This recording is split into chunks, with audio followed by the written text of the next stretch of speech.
সরকার যে কাজটি করেছে এখন সেই কাজের ফলাফল শাখের করাত, মানে আওয়ামী লীগ যদি আপন শক্তিতে সত্যি মতো রাজপথ গরম করে নিজেরা নিজেদের মতো ফিরে আসতে পারে, ইতিপূর্বে আওয়ামী লীগে যেভাবে মানে হুম। নিষিদ্ধ করা হয়েছিল ওইভাবে অতীতের মতো করে তারা ফিরে আসতে পারে, যেদিন ফিরে আসবে ওই দিন সরকারের 12টা বেজে যাবে। আবার অন্যদিকে যদি সরকার পরিস্থিতির কারণে বাধ্য হয় আওয়ামী লীগের উপর নিষেধাজ্ঞা তুলতে, যেদিন নিষেধাজ্ঞা তুলবে সেই দিনই সরকারের যে ক্রেডিবিলিটি, ক্রেডেনশিয়ালিটি, পাওয়ার, এই জিনিসগুলো জিরো হয়ে যাবে। এই মুহূর্তে তাহলে আওয়ামী লীগের ফিরে আসার পথটি কি অ্যাক্সিডেন্টালি নাকি নিয়মতান্ত্রিক ভাবে হওয়ার সম্ভাবনা আছে? নিয়মতান্ত্রিকভাবে হওয়ার কোনো সম্ভাবনা নাই। এটা অ্যাক্সিডেন্টাল হওয়ার সম্ভাবনা, সারপ্রাইজিং হওয়ার সম্ভাবনা। যেভাবে ধরেন তারেক রহমান সাহেব আসছে, এটা তো নিয়মতান্ত্রিকভাবে তিনি আসেননি। তিনি পুরো জাতিকে সারপ্রাইজ করে 24 ঘন্টার সময় আমরা পাইনি। তিনি বাংলাদেশে এসেছেন ভিনি ভিডি ভিসি। আসলাম, নামলাম, 300 ফিটে গেলাম, প্রধানমন্ত্রী হয়ে বিজয়। গেলাম। প্রধানমন্ত্রী হয়ে গেলাম ভিনি ভিডি ভিসি, আসলাম, দেখলাম, জয় করলাম। ইনুস সাহেবও মানে পরপর হয় কি ঘটনা তিনটা ঘটে, তো আমাদের দেশে তিনটি ভিনি ভিডি ভিসি হয়েছে, এসে দুটো মানে হয়েছে। হুম, হুম। ইনুস সাহেব একেবারে প্যারিস থেকে আসলেন, 8 তারিখে আসলেন, এসে রাজা হয়ে গেলেন। আবার তারেক রহমান সাহেব আসলেন, এসেই তিনি রাজা হয়ে গেলেন। তিনি নির্বাচিত হইলেন ফেব্রুয়ারি মাসে, কিন্তু তিনি যেই দিন ডিসেম্বর মাসের 25 তারিখে পা দিয়েছেন ওই দিন থেকে তিনি রাজা। তো বোঝার চেষ্টা করেন যে যে ইনস্ট্যান্স গুলো ইউনুসের ক্ষেত্রে ঘটছে, জিনিসটা সেই ইনস্ট্যান্স যে শেখ হাসিনার ক্ষেত্রে বা আওয়ামী লীগের ক্ষেত্রে ঘটবে না, আপনি এটা কি করে বলবেন বলেন?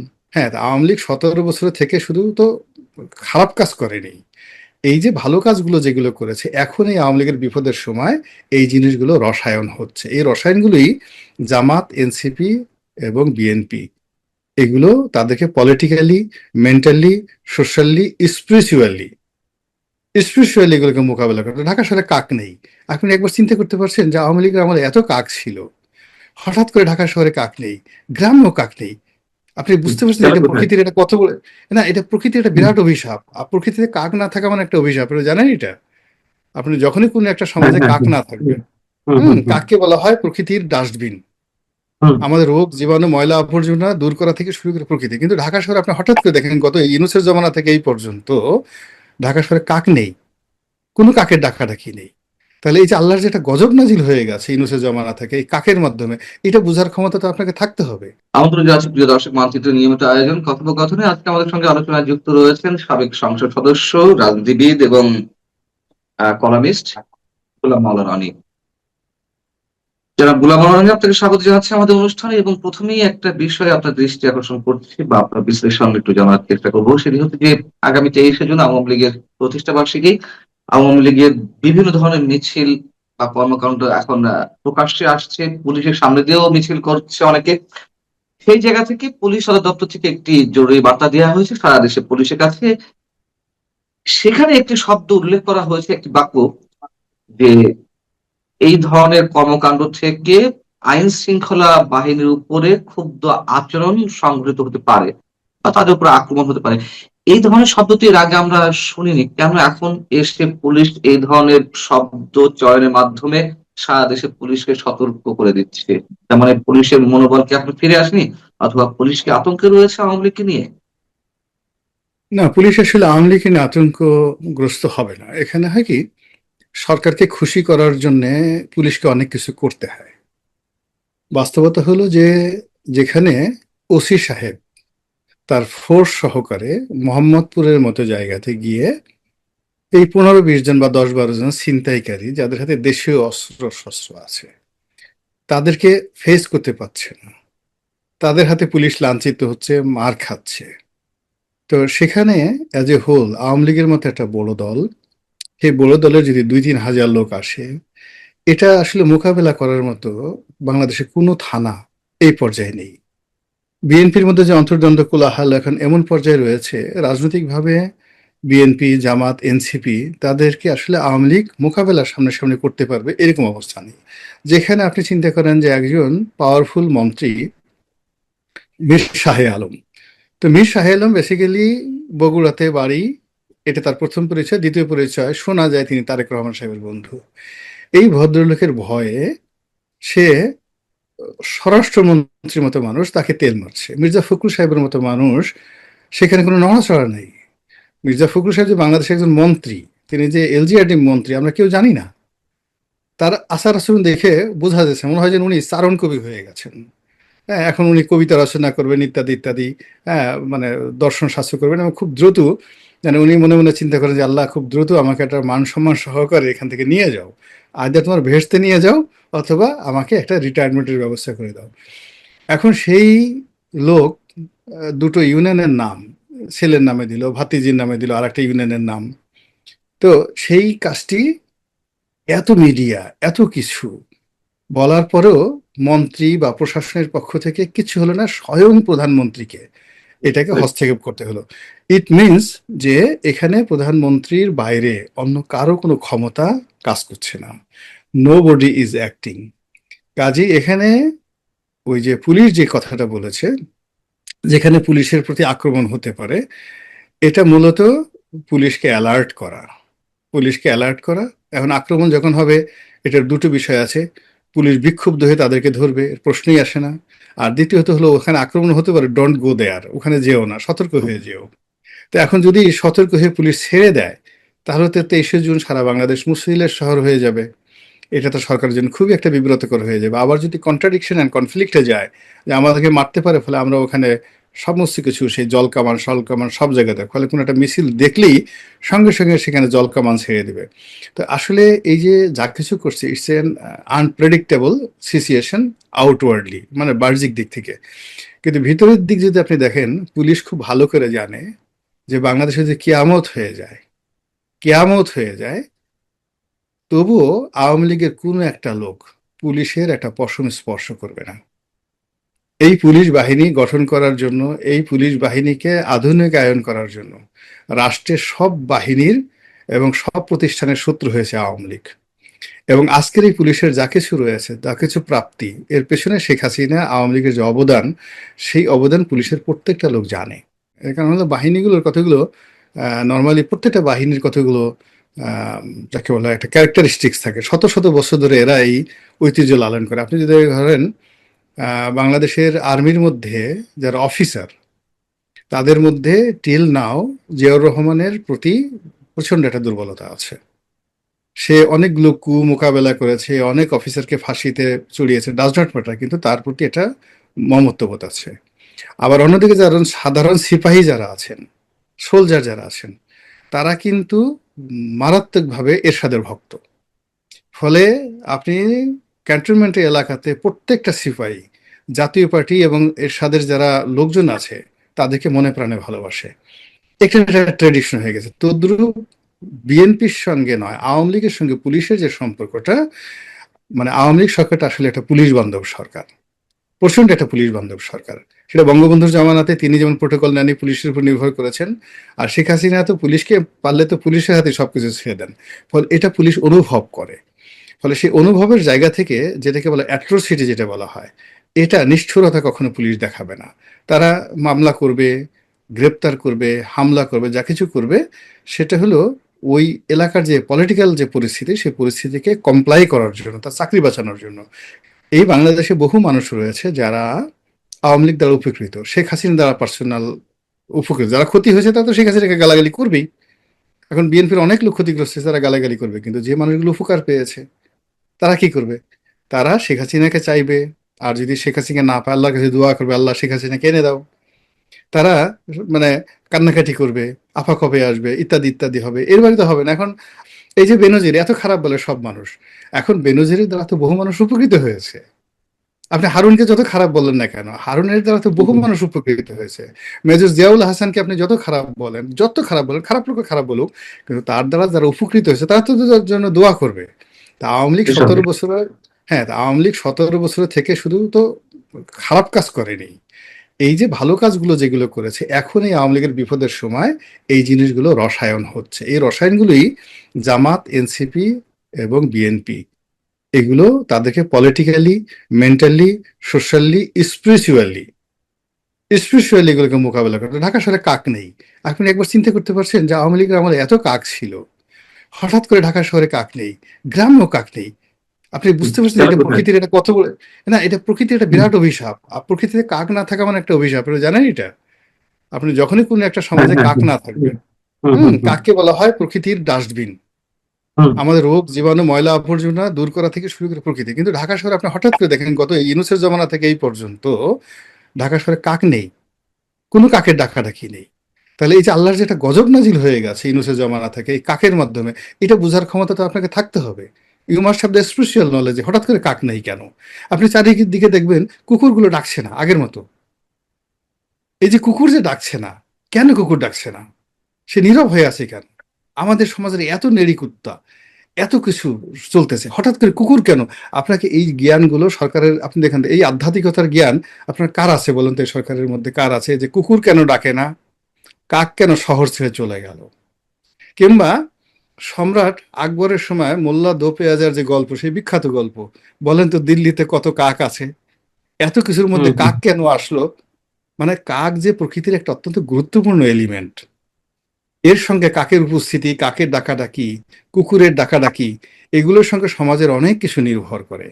এই জিনিসগুলো, এই সমাজ স্টপ হয়ে আছে, এই প্রকৃতি কাঁদছে, এই মানে আকাশ স্তব্ধ হয়ে আছে। ফলে এখানে হিসাবের বাইরে গিয়ে কেউ যদি প্রকৃতির আইন ভঙ্গ করার চেষ্টা করে, it will create a disaster, একটা ডিজাস্টার তৈরি হয়ে যাবে। স্পিরিচুয়াল যে জ্ঞান কিংবা সাইকোলজি বা অন্যান্য সমাজ বিজ্ঞান সবকিছু দিয়েই বলছেন। তাহলে আমরা কি ধরে নেব? 23শে জুন বিশেষ কিছু ঘটতে যাচ্ছে? তা কি ঘটার না, কোনো তেইশে, সম্ভাবনা আছে? প্রত্যেক দিন হলো 23শে জুন কিছুই ঘটবে না, কিন্তু 23শে জুন যা ঘটার তার চেয়ে বড় ঘটনা মানে আলটিমেটলি ঘটে চলছে।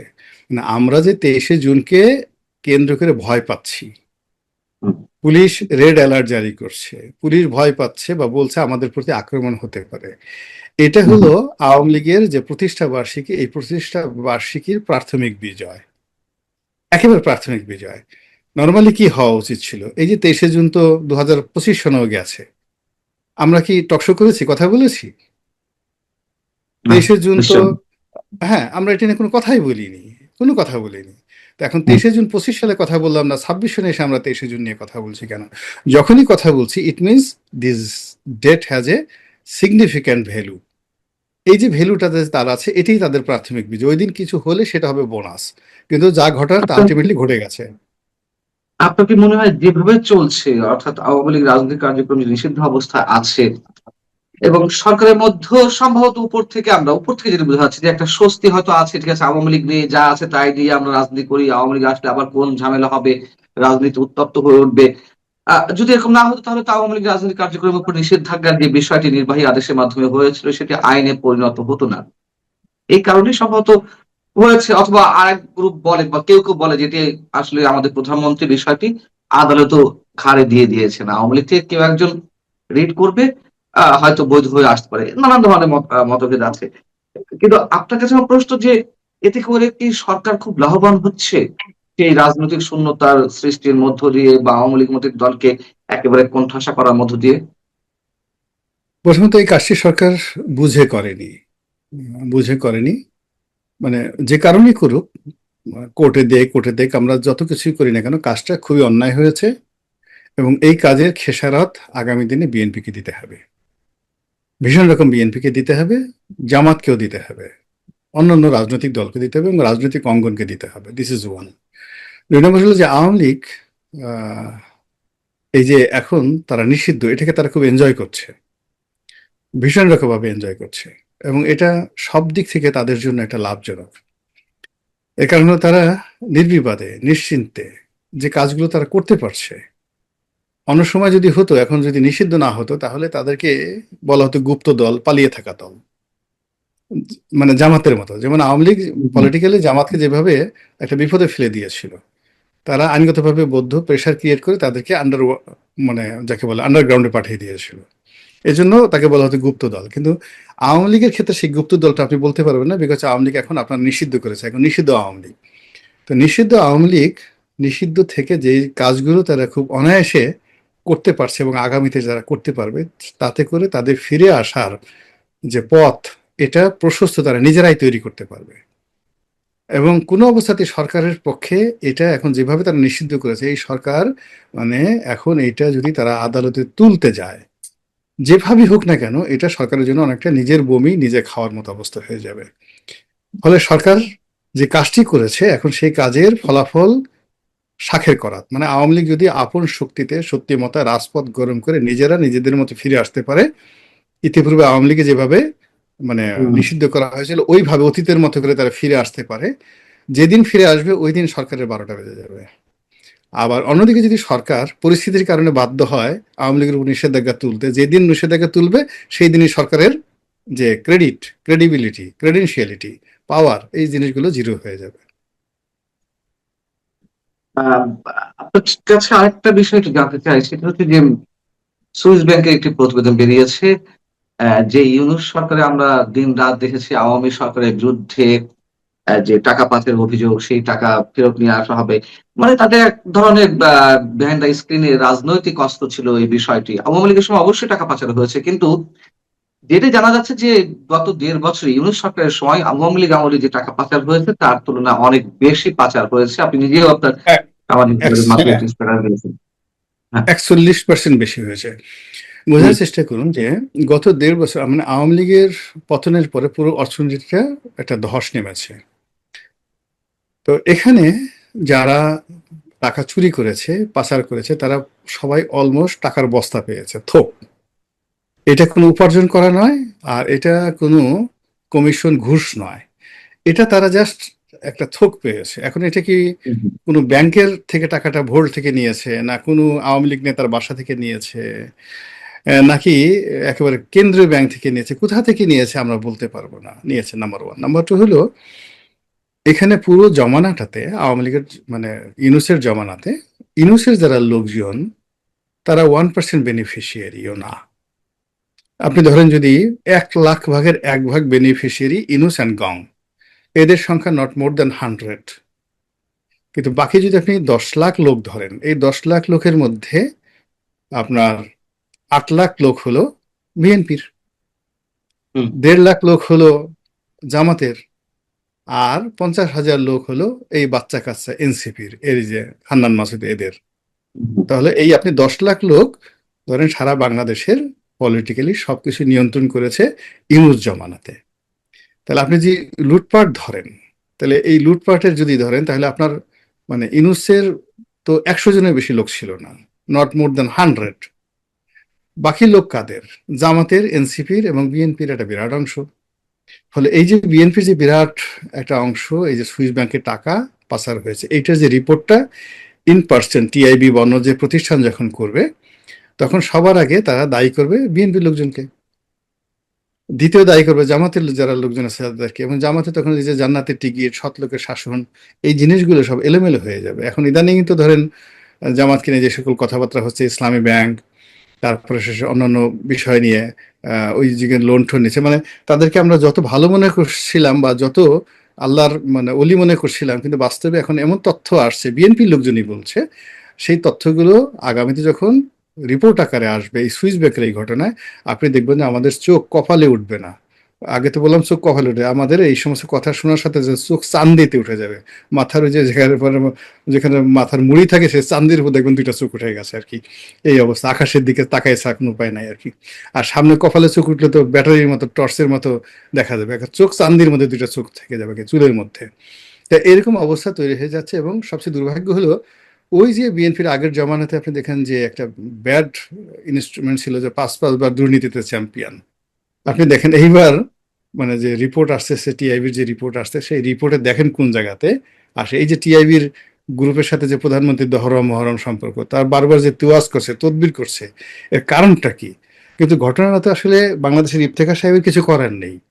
এগুলো একটা সিস্টেম অনুযায়ী এই রিপোর্টগুলো হয়, এবং সেই রিপোর্টগুলো জার্মানি থেকে যেভাবে তৈরি করা হয় বাংলাদেশ এখানে তাদের খুব 10% অ্যাক্টিভিটিস থাকে।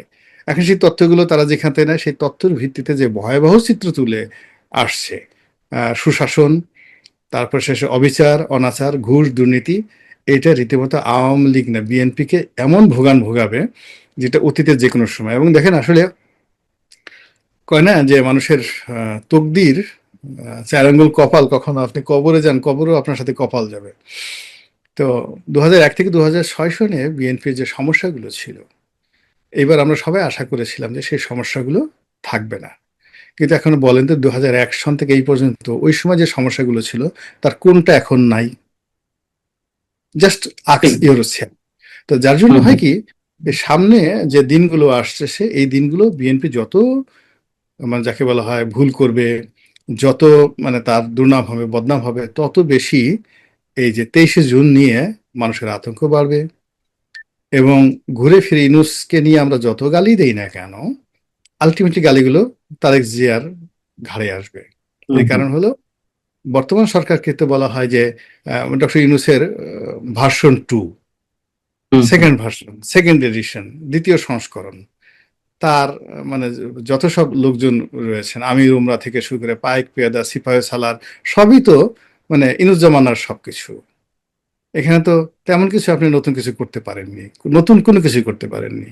তো সেই জায়গায় থেকে মানে যে কিছু একটা হবে, ভালো কিছু হবে, এটা আশা করা যাচ্ছে না। বরং উল্টো যেটা হচ্ছে সেটা হলো যে আওয়ামী লীগ যদি নিয়মতান্ত্রিকভাবে না আসে, অ্যাক্সিডেন্টালি আসে, সারপ্রাইজিংলি আসে, that will be disaster for the whole nation, everybody. বুঝতে পারছেন? আপনি যখন একটা বাঁধ ভেঙে যায়, হুম, কোনো হুম। একটা বাঁধ ভেঙে যায়, সেটা ফারাক্কার বাঁধ হোক আর যেটা হোক, যদি বাঁধ ভেঙে যায় এবং সেখানে বাঁধের দ্বারা যে পানির যে স্রোতটা আসে, ওটা কিন্তু সবকিছু তছনছ করে ফেলে।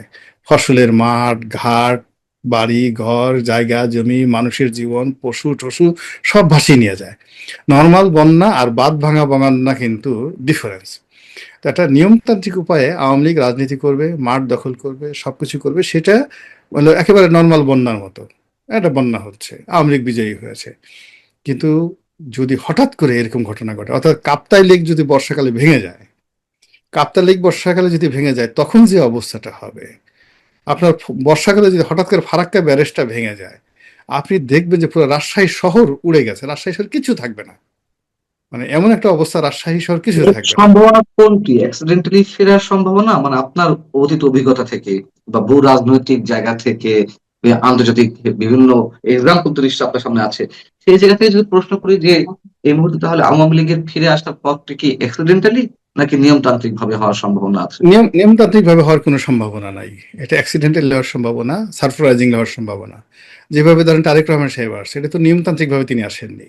তিনি পুরো জাতিকে সারপ্রাইজ করে 24 ঘন্টার সময় আমরা পাইনি, তিনি বাংলাদেশে এসেছেন ভিনি ভিডি ভিসি। আসলাম, নামলাম, 300 ফিটে গেলাম, প্রধানমন্ত্রী হয়ে বিজয়। গেলাম। প্রধানমন্ত্রী হয়ে গেলাম ভিনি ভিডি ভিসি, আসলাম, দেখলাম, জয় করলাম। ইনুস সাহেবও মানে পরপর হয় কি ঘটনা তিনটা ঘটে, তো আমাদের দেশে তিনটি ভিনি ভিডি ভিসি হয়েছে, এসে দুটো মানে হয়েছে। হুম, হুম। ইনুস সাহেব একেবারে প্যারিস থেকে আসলেন, 8 তারিখে আসলেন, এসে রাজা হয়ে গেলেন। আবার তারেক রহমান সাহেব আসলেন, এসেই তিনি রাজা হয়ে গেলেন। তিনি নির্বাচিত হইলেন ফেব্রুয়ারি মাসে, কিন্তু তিনি যেই দিন ডিসেম্বর মাসের 25 তারিখে পা দিয়েছেন, ওই দিন থেকে তিনি রাজা। তো বোঝার চেষ্টা করেন যে যে ইনস্ট্যান্স গুলো ইউনুসের ক্ষেত্রে ঘটছে, যে জিনিসটা সেই ইনস্ট্যান্স যে শেখ হাসিনার ক্ষেত্রে বা আওয়ামী লীগের ক্ষেত্রে ঘটবে না, আপনি এটা কি করে বলবেন বলেন? মানে শেখ হাসিনার ক্ষেত্রেও ঘটার সম্ভাবনা আছে। মানে যদি তারেক জিয়ার ক্ষেত্রে একই ঘটনা ঘটে, যদি ইউনুস সাহেবের ক্ষেত্রে একই ঘটনা ঘটে, কেন শেখ হাসিনার ক্ষেত্রে ঘটবে না? ধরেন শেখ হাসিনা মরে গেল, রেহানার ক্ষেত্রে, শেখ রেহানার ক্ষেত্রে কেন ঘটবে না? শেখ রেহানা ধরেন মরে গেল, কেন জয়ের ক্ষেত্রে, পুতুলের ক্ষেত্রে এই ঘটনা ঘটবে না? কিন্তু ঘটনা যখনই ঘটুক না কেন, এদের যে সমস্যার সৃষ্টি হবে, শেখ হাসিনা মানে এই যে তারেক জিয়া বা ইনুস সাহেব আসছেন ক্ষমতায়, তখন এখানে বাঁধ ভাঙা জোয়ার হয় নাই, জোয়ারটা ছিল নর্মাল উইদিন দ্য রিভার।